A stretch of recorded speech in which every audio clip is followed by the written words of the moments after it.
Hey guys, it's Leah Buckles from Prestige Worldwide Medical Consulting. I'm a U.S. Army veteran, physician assistant, and former CMP examiner. I wanted to come on today and discuss erectile dysfunction and its relationship to back pain in our veteran population. Many veterans are service connected for erectile dysfunction for a wide variety of reasons. I've done a video on this in the past, a more generalized video, but today I really wanted to key in on ED and back pain for those of you that may be service connected for a variety of low back conditions, right? So before we dig into that, I want to kind of go over some of the risk factors for erectile dysfunction and talk about what it is. So erectile dysfunction, we can talk about you probably need to have a diagnosis from your treating provider. Sometimes the CMP examiners can also render a diagnosis, but I would not bank on that. So I know it's a hard discussion to have with your provider. I had many veterans, many service members of all ages, and it was always kind of a tough topic for them to discuss with me. So I will not harp on that, but I will say it's very important to just bring it up. And as embarrassing as it may be, the healthcare providers are very familiar with this topic. They're comfortable talking about it. It's pretty common. So there's no need to continue to suffer in silence with that situation if it can be, fixed or, helped or whatever in any way. So we're talking about people that cannot maybe get an erection, maintain an erection, and or a combination of both, right? So some of the risk factors for this, I'm going to read off my little list here that I have, are heart disease, clogged blood vessels, high cholesterol, high blood pressure, diabetes is a big one, right? Things like multiple sclerosis, any type of urinary disorder or prostate issue. Mental health conditions are a big one. So I see a lot of veterans service connected for ED as it relates to their mental health condition, right? Whether it's due to the anxiety, stress, PTSD itself, or perhaps the medications they're taking for those conditions. A lot of them, especially SSRIs, like Zoloft or sertraline, Celexa, Prozac, Paxil, a lot of those have a side effect profile that includes erectile dysfunction. So some of those are other risk factors, right? So we look at that. So whenever I look at writing another thing is like tobacco use if you're a smoker, right? So it can definitely cause a lot of problems, low self-esteem, additional stress, relationship problems, etc. So when it comes to back pain, when I look at this, when I'm writing medical opinion letters, I look at what are all the risk factors that this person has, right? What are all the risk factors, right?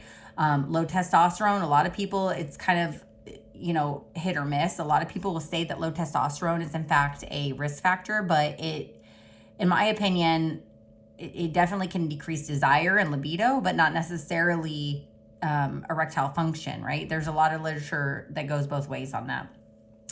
So when it comes to back pain, a lot of veterans, especially if they've had a spinal injury or they have disc herniations or they've had a spinal fusion or some kind of procedure to their lumbar spine, this can be a side effect, right?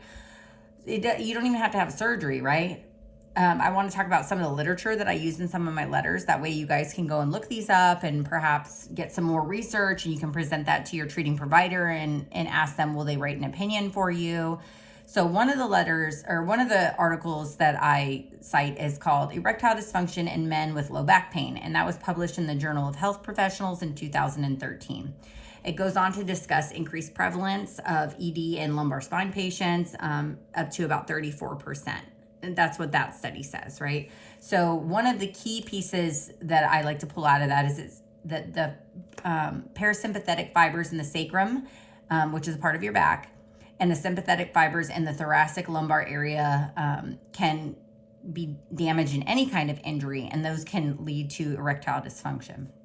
Another article is called Describing a New Syndrome in L5-S1 Disc Herniation, Sexual and Sphincter Dysfunction Without Pain and Muscle Weakness, which was published in the Journal of Craniovertebral Junction and Spine. And it investigated the relationship between sphincter dysfunction and sexual concerns in patients with lumbar disc herniations.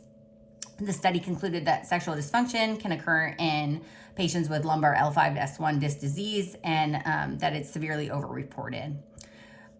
So those are just a couple of the articles that I use. And again, we have to look at, are there sexual dysfunction disorders due to medications, depression, and sometimes it's a combination of things. So if you're service connected for your low back and you have a service connected mental health condition and perhaps hypertension, I don't just say, well, it's got to be one thing or the other, because in medicine, it's not really always one thing or the other, right?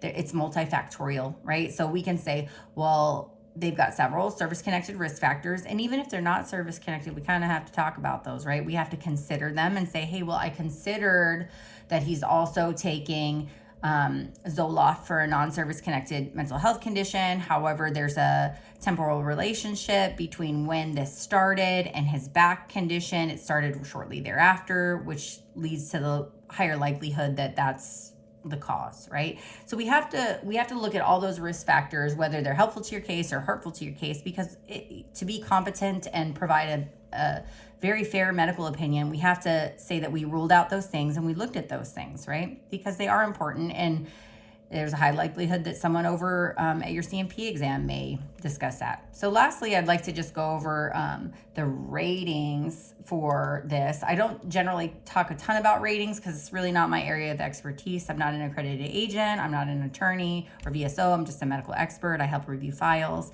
But I know this is kind of sometimes important to veterans. So I just want to go over it. And of course, this is always subject to change. So let me see here. So typically you're going to get something called special monthly compensation and be rated at, it's SMCK.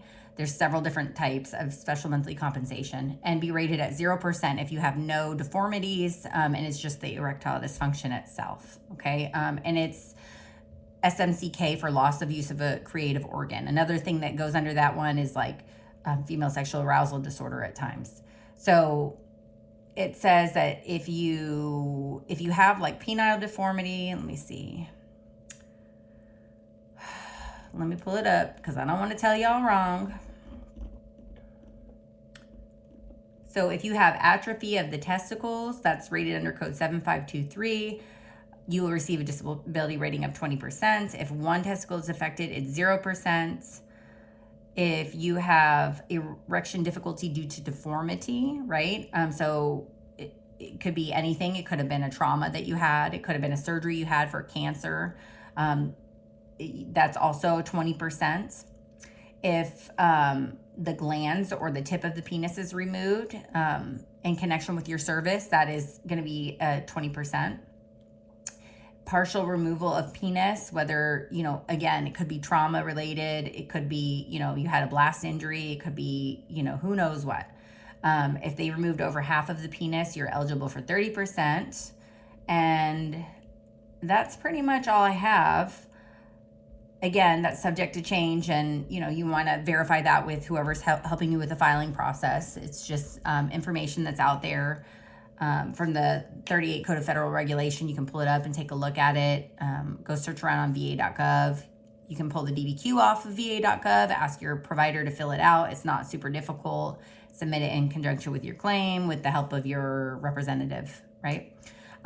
So I hope this was helpful. Please let me know if there's any other videos you guys want to hear about, and thanks for watching. All right, have a good day.